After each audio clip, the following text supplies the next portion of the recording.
Bom, quem é do mundo jurídico com certeza viu o vídeo que viralizou de uma advogada, né, que fez o atendimento de um casal proprietário aí de uma boneca Babyborn.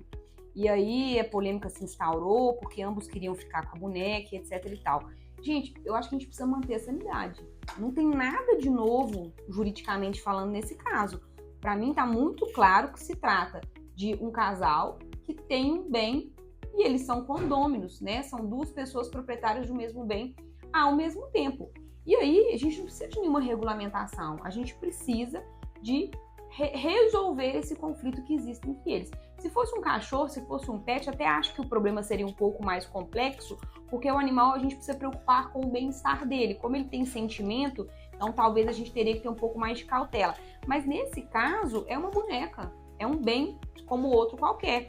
Ah, mas eles têm sentimento com relação à boneca. Gente, isso também não é novo, é muito comum, né? Filhos que herdam casa dos pais e que tem sentimento com relação àquela casa, né? Casal que eventualmente tem um carro e que tem um apego emocional com relação a bens, então isso também não é novo. Então vamos manter a sanidade e tratar as coisas como elas são. Então a gente pode tratar como um condomínio e sugerir que eles façam uma convenção de condomínio para regulamentar como que vai ser o uso dessa boneca. Mas nesse caso em específico tem uma questão a mais, que é o fato deles produzirem com essa boneca um conteúdo digital, né?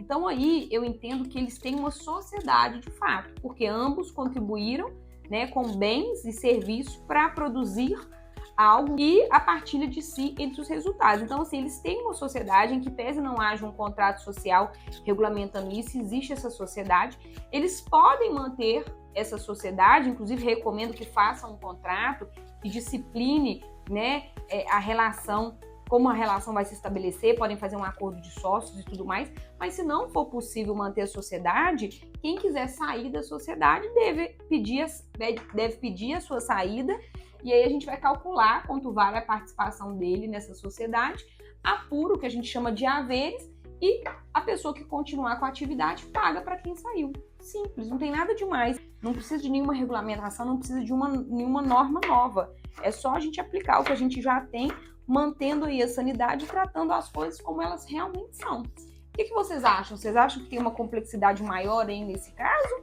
ou não? Um abraço.